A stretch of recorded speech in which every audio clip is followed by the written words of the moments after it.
Good afternoon.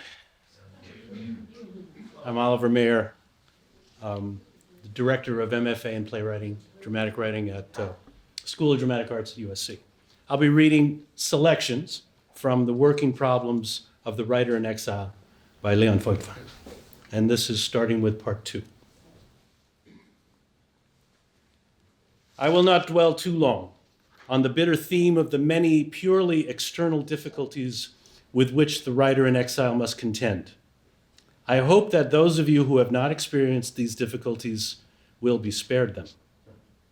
The author who has lost the reading public of his own land frequently loses at the same time the core of his economic existence.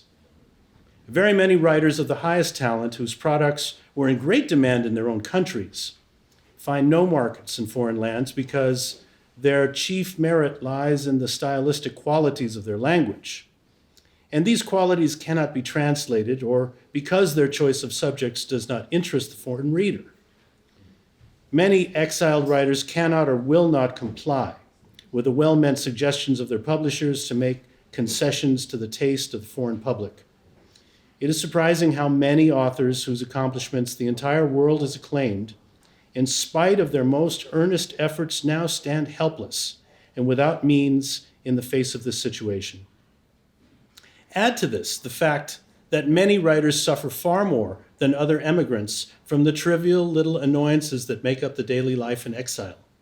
It is no great inconvenience to be forced to live in a hotel room and to be constantly subject to bureaucratic regulations. But not every writer is capable of composing a comprehensive novel in a hotel room. It tears down his nerves. And it tears them doubly when he does not know whether he will be able to pay his hotel bill tomorrow, when his children beg for food, and when the police inform him that his residence permit will expire in 3 days. The sufferings of banishment have only rare heroic moments. They generally consist of little silly annoyances that often have a tinge of the ludicrous. But at best, it costs much time and money to overcome these little difficulties. In various countries, for example, I was expected to produce papers which I, as a refugee, could not possibly have. I was expected to prove by means of documents from my home that I am I, that I had been born, that I am an author. It is no exaggeration to state that the efforts to produce such evidence cost me as much time as the writing of a novel.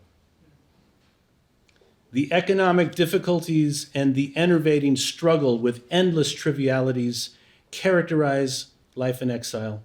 Many writers have been crushed by this life. Many preferred suicide to the tragic comedy of such an existence. Thank you very much, Oliver. Welcome to the Feuchtwanger House. My name is Claudia Gordon, and I'm the director of Villa Aurora. As you know, that is the name by which the Feuchtwanger's exile home is now called. It is a great privilege today to be able to celebrate a new publication emphasizing both Feuchtwanger's important contributions as a writer, but also as a proponent of, in his own words, art as a means to promote reason and to combat ignorance and stupidity. And it is a great joy to welcome so many of you here to share in this. The Villa Aurora very much is indebted and dedicated to the Feuchtwanger legacy and that of their fellow exiles. For the past 28 years, we've been an interdisciplinary artist residence, preserving this place as a center for cultural and intellectual exchange across borders. Today's event is a cooperation with the University of Southern California Libraries, and I'm very excited to welcome Dean Melissa Just on her first of hopefully many visits to the Villa.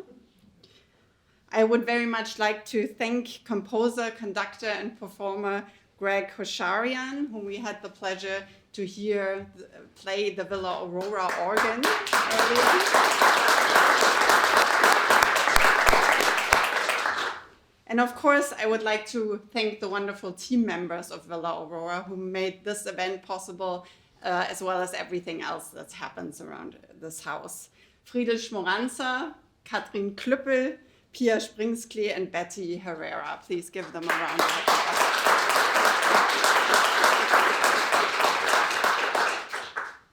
Celebrating Feuchtwanger's courage as an early and fierce critic of the Nazi Party, Villa Aurora, in cooperation with USC Libraries, early on established a fellowship bearing the Feuchtwanger name for writers and journalists who work on human rights and freedom of expression in countries where this often comes at a very high cost and requires a great amount of courage. After Lion Feuchtwanger's Oppermanns was published last year in a revised English translation and was also the subject of a recent event that we had here at the Villa Aurora, we're very excited to introduce and talk about another book of Feuchtwanger writings today. And this is it. It is called Bin ich deutscher oder jüdischer Schriftsteller? Betrachtungen eines Kosmopoliten. So in English, am I a German or a Jewish writer? Reflections of a Cosmopolitan. And it was published earlier this year by Aufbau. It's a collection of texts, some of which have never been published before, that illustrate the development of Feuchtwanger's relationship to Jewish culture and his self-perception as a writer who, based on a deep humanism and a clear-sighted view of the politics of his day, made a very conscious decision to speak truth to power. And I'm honored to introduce our participants today. First of all, Marje Schuetze-Coburn and Michaela Ullmann, who together with Nele Holdak are the co-editors of this book. Marje Schuetze-Coburn is Associate Dean, Faculty Affairs, Feuchtwanger Librarian, and University Librarian at USC Libraries. Marje assists scholars in researching German emigres, has written articles about Lion Feuchtwanger and his collection, as well as other German emigre collections, and created several exhibits on the topic. Marje has also co-edited a number of publications about Lion Feuchtwanger to promote USC's rich Exile studies collection. Michaela Ullmann is the head of instruction and assessment and also the Feuchtwanger projects coordinator at USC Libraries. From 2006 to 23, Michaela served as Exile Studies librarian at the Feuchtwanger Memorial Library, which is home to Feuchtwanger's invaluable 30,000 volume rare book collection and also papers by Feuchtwanger and many German-speaking intellectuals and artists who fled Nazi Germany. Together with Marje, she has co-edited the publication of excerpts from Lion Feuchtwanger's diaries from the years of 1906 to 1940 and written several articles on Feuchtwanger and his works. Marje and Michaela are also the driving forces behind the International Feuchtwanger Society, which was founded in 2001 and aims to increase awareness of the life and works of Lion and Martha Feuchtwanger and other German exiles. Josh Kuhn is the USC Vice Provost for the Arts and USC Annenberg Professor and Chair in Cross-Cultural Communication. He is an award-winning cultural historian, critic, and curator, and also a 2016 MacArthur Fellow and an expert on the intersection of arts, culture, and politics, with an emphasis on popular music. Josh is also a member of the advisory board of our sister organization, the Thomas Mann House, for which we're very grateful. Last but not least, you've already met Oliver Meyer, and he is a professor in dramatic writing, associate dean of faculty in strategic initiatives, and the director of the MFA dramatic writing program at the USC School of Dramatic Arts. He's also an award-winning playwright, poet, and librettist who has authored more than 30 plays, including Blade to Heat and Members Only. So please join me in welcoming our panel. It's really wonderful to be with everybody here, and wonderful to see so many people joining us on this beautiful afternoon. I thought we would just start by, for those who maybe aren't that familiar with the man and the author that this book is celebrating and extending the influence of, just to share a little bit about who he was as a person, who he was as an artist, as a writer, and then we'll get into some other issues. Sounds good. Do you want to You can start. And Okay. I'll add on. You'll chime in. I'll chime in. By the way, also thank you very much, Claudia, for your very nice introduction. And it's always such a pleasure to be here.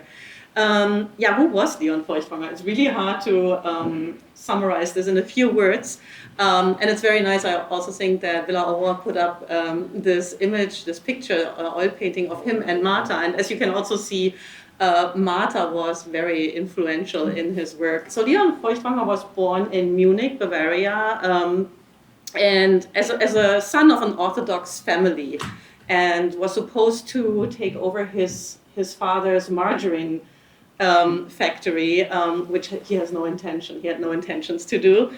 And instead he started out as a playwright at first, and only later became a novelist. He was really, from very early on, very outspoken, which we will see in his essays, and we learned in his essays. He started a few scandals in Munich. So he was never somebody who kept quiet, really. Right, and one thing too, before he started writing plays, he was a critic of the theater, and he had a very sharp tongue, and really destroyed a couple of careers of up and coming playwrights. And I think learned early on that the power of writing and being critical has both, is positive, but it's also can be very negative. So I think he learned how to use that power very skillfully later on, and take his voice, channel it in a way that would make a good differences rather than harmful differences. Yeah, and he after he worked as a critic and then playwright, he turned his skills to writing historical novels, and I think that's also thanks to Marta, because he kind of persuaded him to start writing novels. And his first couple of novels were not so really well known, but what really became a bestseller was the novel Jud Süß. But that also had more success outside of Germany at first, than in Germany. And then I believe the novel that really made him an enemy number one in Germany was the novel Success, or Erfolg, where he wrote about what he was witnessing in Munich. The rise of the Nazis, anti-Semitism. He actually, you mentioned the diaries that we edited earlier. He even mentions, the rising anti-Semitism as early as in the 1920s. He was aware of this. He became victim of that. So he was very well understanding of what was going on, and tried to write this in a novel. And he depicted the characters. He gave them different names and so on, but you could still see that who was Hitler and so on. So that also made him an enemy of the state. The other thing is he started to write essays in the 1920s, and one of them was an early one about the Wandering Jew, which I think was his first sort of critique, and he wasn't terribly direct about it, but bringing the issue of anti-Semitism into German press, as it were, and he just followed that theme, which is what we some of the articles that we selected. It's a thread that travels through all of his writings. Yeah. So, I don't want to. No, that's good. Look, we got more. We'll come back to. One tiny thing. Yeah, of course. Just quickly, and just because we're here, I think he's important to this city as well as someone who had a very enriching salon in a certain way, which we're doing right now. So you probably can speak more on it, but very soon after his arrival to Los Angeles, he opened his home. And this was not the only home, even in the Palisades here, that was open to exiles, but it was certainly a major one, and it continues.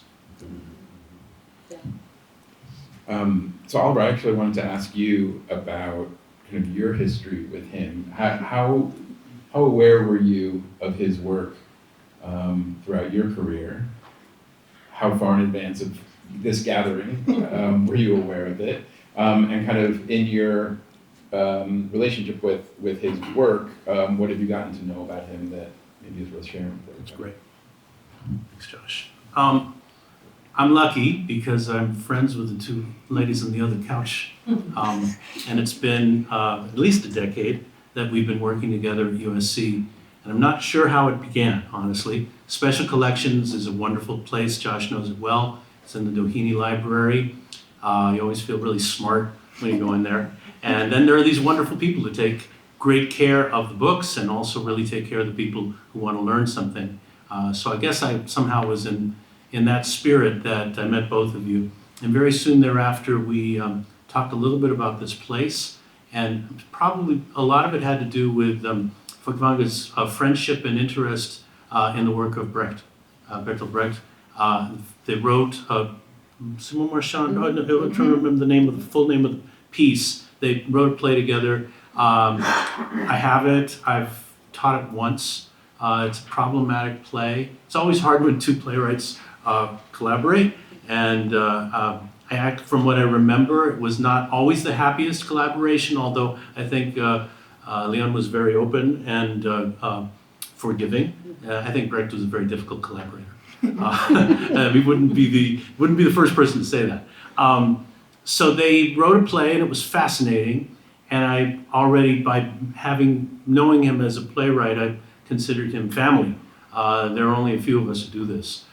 So I was already, I guess, disposed to love him. And then, of course, coming here to Aurora, it was extraordinary. And to see the photographs, the turtles, the tortoises, I guess they are, just the yoga pictures, the whole thing, you fall in love with the person. And what I wanted to do was bring my students here. So it's been about a decade now, and I think about 4 or 5 iterations. We do something through School of Dramatic Arts called Feuchtwanger Refreshed. I want to say repressed, I want to say refreshed. Feuchtwanger Refreshed.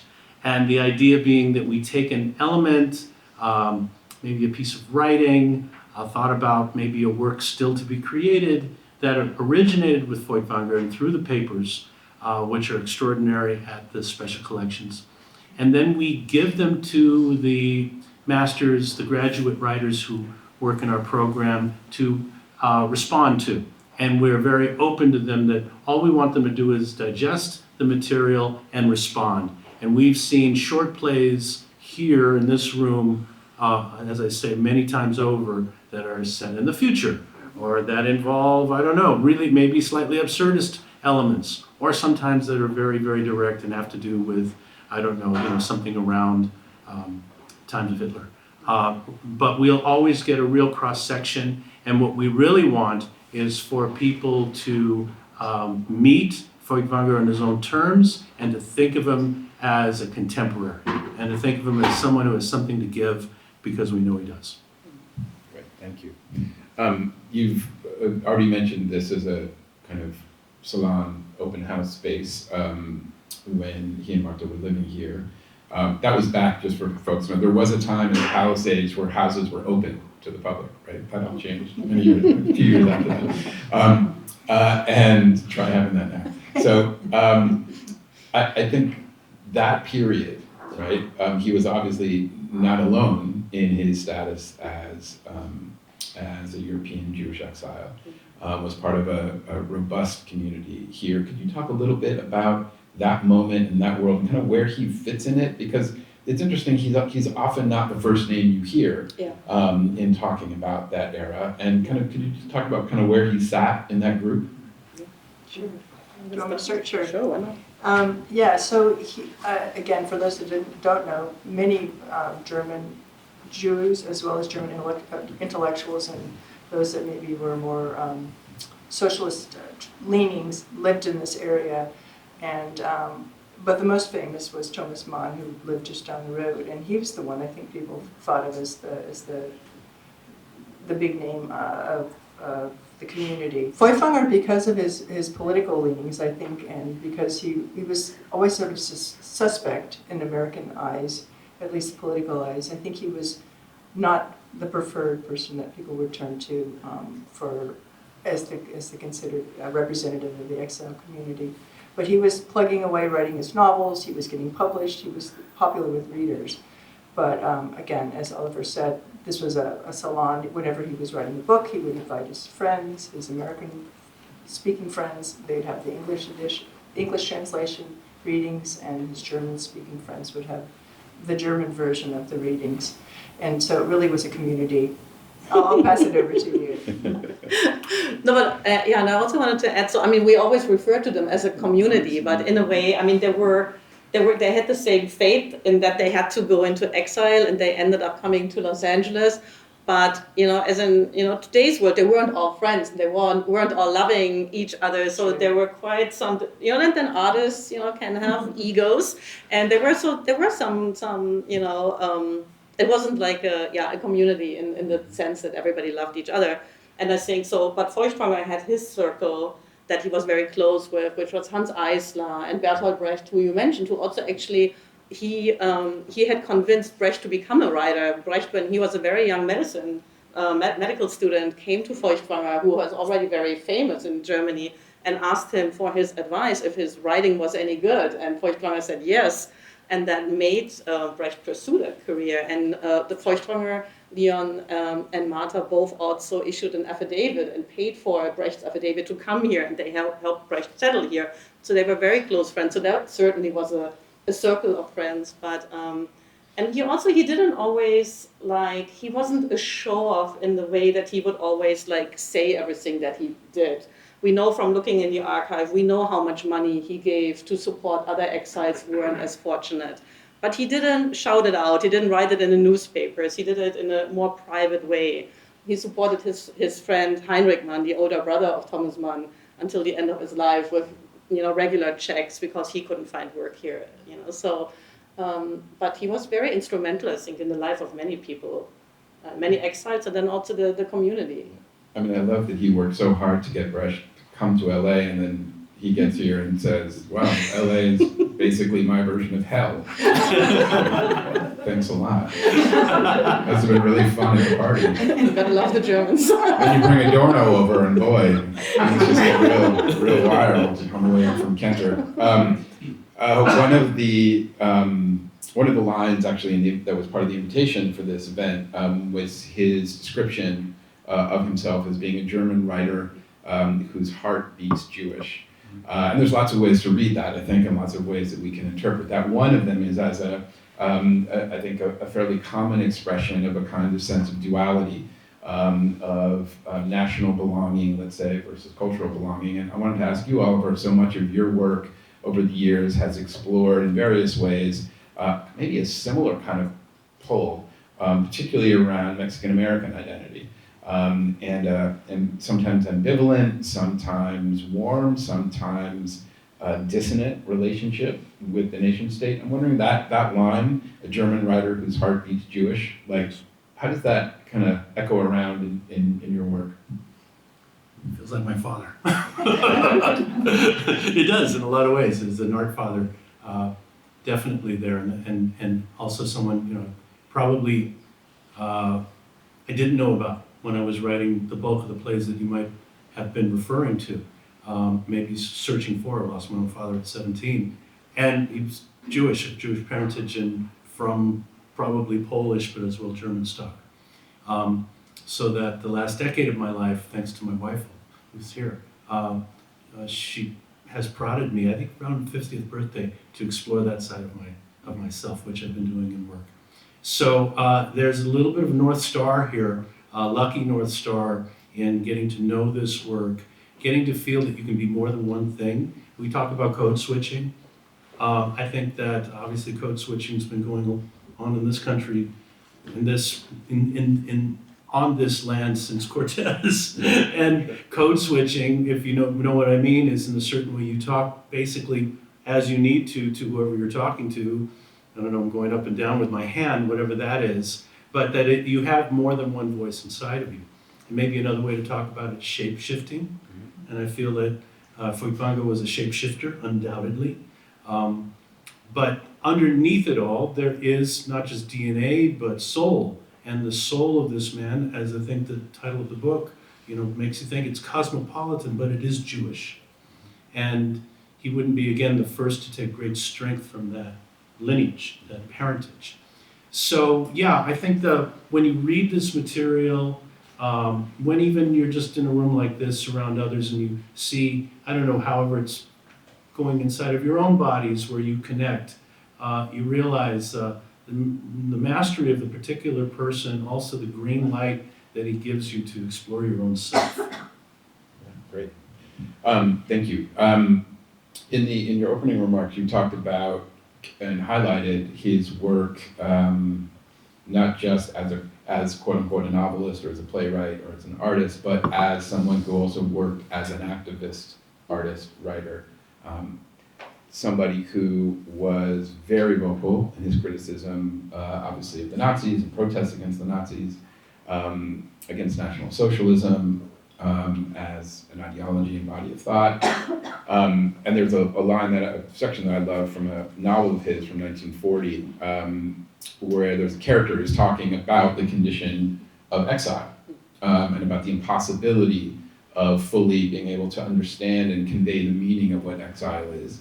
And he describes it as the enormity and wretchedness of exile, that there's no narrative, no experience and expertise could reveal the totality or inner truth of exile.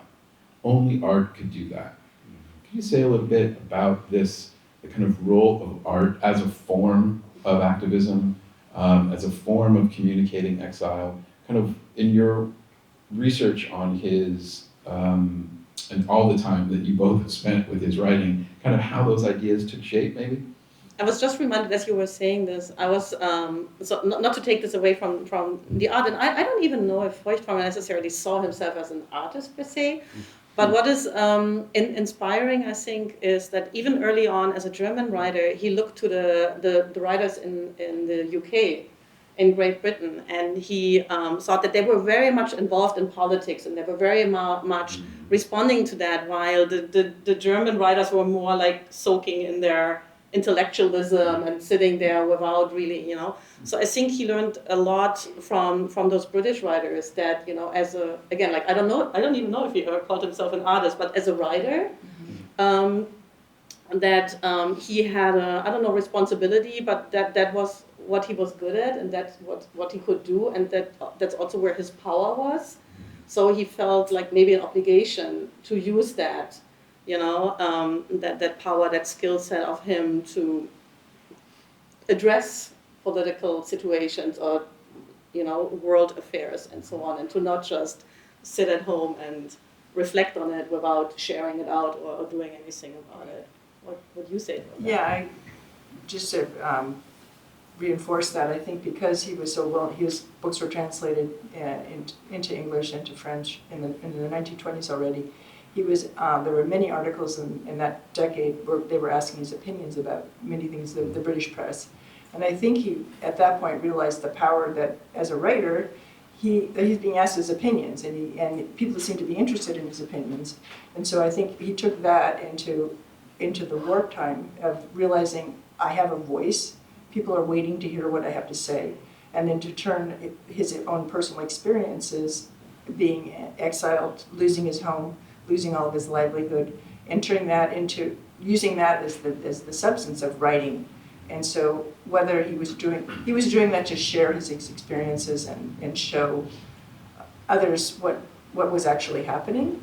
And I don't know if he thought of it as activist, but he was an exceptionally good writer, and this was material he had at hand. He knew it deeply, so he wrote about it and thought it was important to share. So again, did he call himself an artist? Did he call himself an activist? I don't know, but we have the benefit of the writings, and from this perspective, we can see it as such.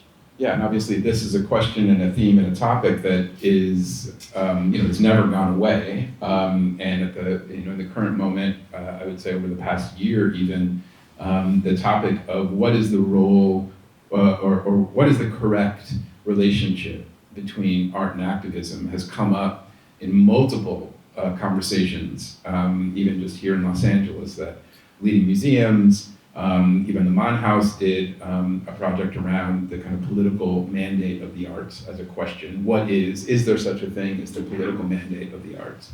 And I'll turn to you and put you on the spot. How in your career have you thought about a political mandate, about using your work to address contemporary issues, social issues, and political issues? Thanks a lot. I really want to give this back to Josh, because Josh is an expert on the subject. I'm the moderator today. He's the moderator, but maybe he'll help me out a little bit once I take a stab.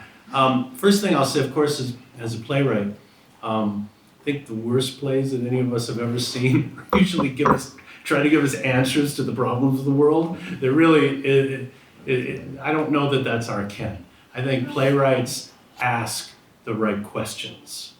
And the questions are really the dramatic kindling, and that each of us then has to go home and deal with those questions. Or maybe not go home, maybe go to Union House or Courthouse or wherever it might be, Town Square, whatever the equivalent of that is in the 21st century.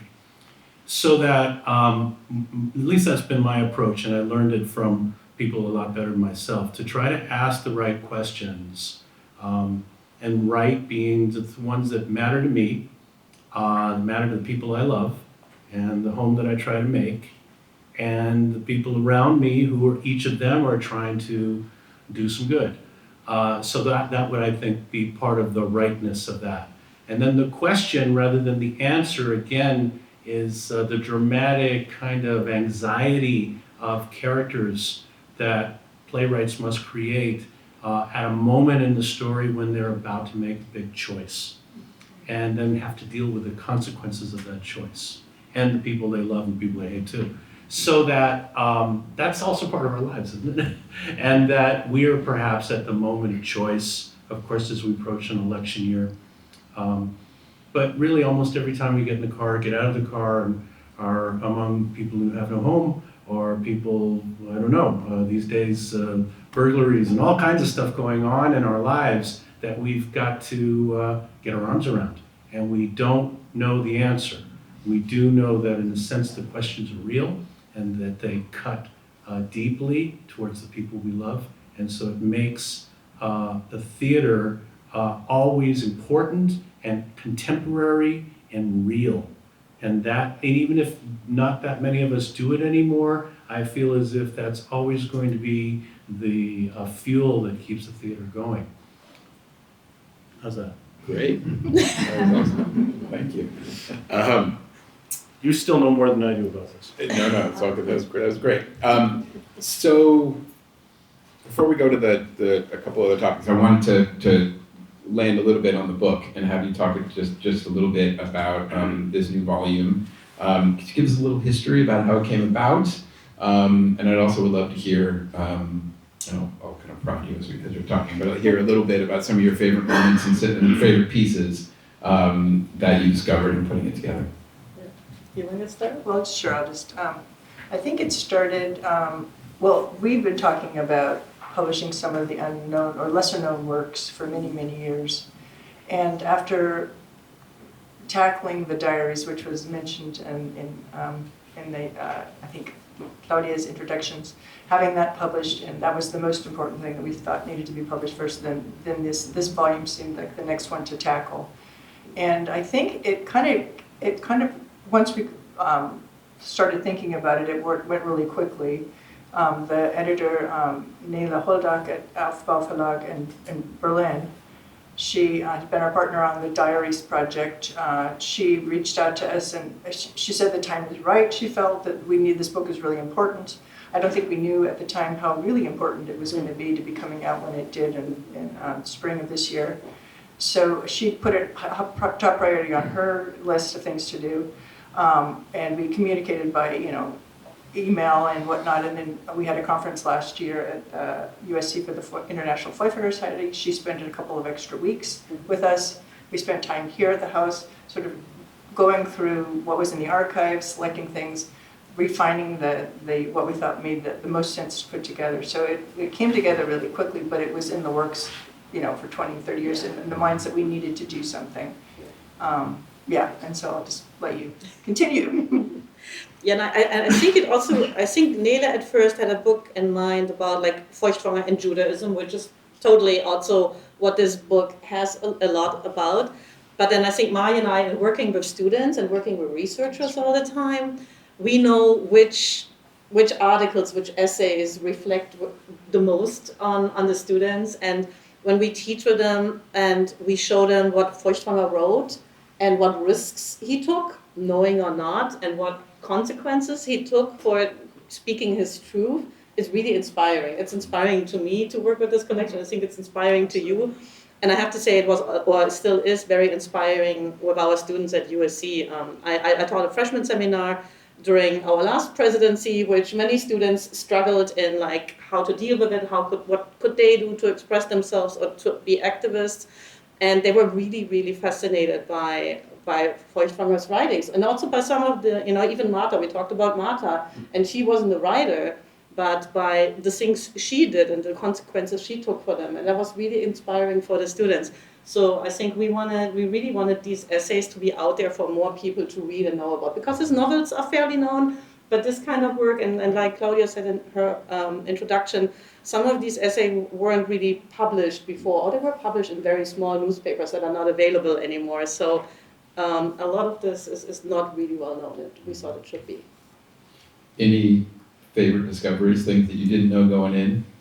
Like it was tricky sometimes because there were multiple versions. Yes. So that was a tricky part of the editing process. The most irritating part. The most irritating so part. Did we have the definitive, the latest version, and there was much haggling back and forth. Michaela was, she's an editor, so she was a stickler. So she kept saying, "Are you sure this is the very last?" It was like, we'll go back to the archive. So we that took a lot of fine tuning, but I think nothing really. I wouldn't know that there was a gem, but I think it was a delight to have a reason to spend a week or however long really intensively working with the materials again, and just seeing the depth and the variety of his writings, and how those threads of his Judaism he really pushed against as a child, and it was only as he got older and really I think world events he began to understand the importance of Judaism to him, that he explored it in all of his writings, and it just his knowledge and how he referred to it really deepened over time, which again you can see in his essays as well. So that was the delight of the work. I don't know that there were gems, but every time I dip in, I forget that there's something there that I might have seen 20 years ago, whatever. I would say that the real gem was being able to spend dedicated time, because we work so much, but we also have so many other responsibilities. So really having this time to sit down and reread these essays again and really spending deep time with them was great. And I mean, one favorite piece of mine is the open letter to the Nazi occupant in Feuchtwanger's house, and that's also a favorite with the students because it's so witty. The situation is so horrible. The Nazis, he basically learns about the Nazis taking over his house in Berlin-Grunewald. They're plundering, they're like trying to kill his tortoises, and they're taking everything that he loved and put together. And he has the nerve to write this very witty, very smart essay to the occupant of this house. So that's always a very favorite one. And then we know from the diaries that when he learned about the Nazis taking his house and taking everything away that he had owned, there's only one sentence in this diary. He says he bought a new typewriter, new life. New typewriter, new life. That's it, moving on. So that's also very impressive how he dealt with this and just, right, moved on. Didn't look back. As we've heard at the beginning of this event, he's definitely having not a huge moment, but a small moment right now where he's back and in translation, and his books are starting to sell in English in the U.S. And this idea, Oliver, that you've been working, as you said, for a decade or so on this project around him being refreshed, or even like remixing him or revisiting him. What have you found with your students? You're talking about, these are undergrads you're working with? My grads. Your grads. So you're still talking about folks who are, roughly in their 20s, late 20s, early 30s, who are engaging with his work. What are they finding in him that is, let's say, refreshing? How are they connecting to his work in the contemporary moment? It's a good question, and I don't want to jinx the fact that they'll be here next month. So they'll tell us what they think. But in the past, I think maybe the most exciting of the projects, because we build these together. The three of us you find often material that's in here, and then we use it as a jumping off point. The one I remember the best that I thought was really great was there was a very kind of a sparsely worded document of Feuchtwanger's with ideas of books that he would one day write. Am I right? Mm-hmm. And there probably are more than one of these pages, but you gave us one of these pages to play with. And then I presented them to the students, and I think we got very good work based on this. And I don't remember the particular entries. You might. If you do, you should remind us. They were funny, brilliant, open-ended, impossible. There were all of those things. So what was great was for the students to realize that someone who could have lived here and known people from Hitler to Brecht to Mann to all of these amazing people, to have had interrelations with all of them, could be all not just kind of maybe sitting on his laurels, having written and become important, but was thinking about the future and in a certain way reaching out even past death to them. So that is the gesture that is the most important part of the remix, which of course is something, again, you know better than I, but the idea of remixing, maybe at first blush for some people when they hear a melody and it's, I don't know, in a song now, a rap or otherwise, you might feel, oh, why'd they do that?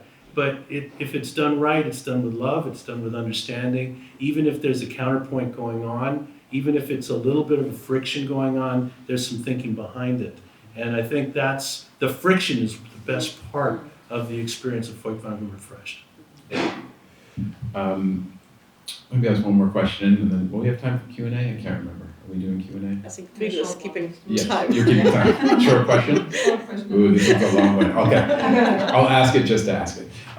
Which is, I thought maybe, you know, since this term exile is so crucial to this event, so crucial to his writing and his work, and really so crucial to the work that the Villa does. And I think what I love so much about the work that goes on here is that the way 20th century, particularly mid-20th century notions of exile, of which his story is obviously a kind of anchor and centerpiece, that the Villa does, I think, a really tremendous job of extending that moment and extending that period to contemporary 21st century experiences of exile that actually, frankly, are rarely called exile, of the massive, unprecedented scale of global displacement in which we are living. More people displaced than ever before in human history. And we're obviously living through a moment right now, this past month, where regardless of all of the complexities and strong feelings that so many have in different ways, you know, we're looking at roughly 80+% of the population of Gaza are displaced. And so I'm curious about how he defined exile. Did he see it as specific to his experience? Did he ever write about it in a way that extended it across other cultures, other national and identity contexts? And if not, have you found little moments that you think could be really useful? Yeah, I have to think of, I don't know if he talked about, I don't even know if he talked that much about, like, if he used that term as much. But I mean, we have this essay that Right. Yeah. Oliver is reading, The Yeah. Writer in Exile, where he very much, I think he thought of himself as a refugee more Yeah. than exile. Yeah. And I do think the wish was to go back home. I mean, that's the never for him. He was never fortunate enough to do it, but I think it was supposedly a period of time, and so, but I don't know. He wrote about it, but again, whether it's just because it was with his lived experience, how reflective he was writing down at the moment. So, and we've now projected, you know, with decades of time passed, this overlay of describing it as a certain type of literature or a certain type of period. But yeah. I also think, I mean, it's with him, I mean, I think there's many writers who also gave lots of personal interviews and where you learn about him a lot. But with Feuchtwanger, he was very private. So I think the closest that you can get to him is actually through these essays, because he didn't talk a lot about himself in interviews and so on. I mean, it was mostly about his work. Or humorously. Yeah. But I find this piece that Oliver has been reading, and will still read the second piece, because it addresses like what exile does, like how different people, also use exile differently. How it can make this. He says like the strong stronger and the weak weaker, which is not judgmental, but it is a very tough situation, and you can either use it and then enrich your experience, your work with it, or you can break by it because it's so hard. So I find this also one of the essential pieces. Yeah, that it's he a wrote. seminal text for sure. Yeah. Great. Well, I would just say as a grandson of, of Eastern European Jewish refugees who were here in Los Angeles, and as a great nephew of Holocaust survivors who also were here in Los Angeles, I think, and I grew up with these ideas of exile and refugee status. His work, I think part of my sense, and part of why it's also having this moment, is that his work is people are being able to kind of transpose it into other global contexts. And I know for me that's been, his writing, but also the writing of so many others in the, let's call it now the not community of, the exiles in the 1940s and 50s and beyond in Los Angeles are really useful models for thinking about and expanding the idea of exile and displacement in the 21st century. 3. Some of us have tried with reasonably acceptable results to write in the foreign language. None of us has really succeeded. None of us can succeed. To be sure, one can learn to express oneself in a foreign language, but the ultimate emotional values of the foreign idiom can never be learned. It is impossible to create in a strange tongue. The Greeks and Romans called him a barbarian who did not speak their language. The poet Ovid, banished among such barbarians, wrote in their barbarous tongue and was highly honored by them, and yet he complained, "Here I am the barbarian, for no one understands me." It is a strange experience to observe how the effect of our work does not emanate from the form in which we wrote it, but from a translation. The echo which we hear is not the echo of our own word, for even the best translation remains somehow foreign. We have perhaps wrestled with a sentence, with a work, and after a long search we have found the sentence, the word, the happy phrase, which is completely molded to our thought and feeling. And then we see the translated word, the translated sentence. It's quite correct in all details, but the aroma is gone. The life is gone. 5. It can be said that suffering makes the weak weaker, but the strong stronger. Banishment has constricted some of us, but to the stronger, the more able, it gave breadth and elasticity. It opened their eyes more fully to the great and essential things and taught them not to cling to non-essentials. Until thine this deep behest, die to win thy being. Art thou but a sullen guest upon earth unseeing, says Goethe. Banishment is a hard school that sternly teaches the meaning of the behest, die to win thy being. A number of exiled writers have become inwardly more mature and have been renewed and rejuvenated. They have not only become more bitter, but also more wise and more just towards their new world, more grateful and more conscious of their own mission. Die to win thy being has become their experience and their possession. All in all, literature in exile has stood the test fairly well. When the tide is passed and when we can again weigh with accurate balance what is good and what is not, posterity will find that among the works of this period, those composed in exile will not be light in the scales.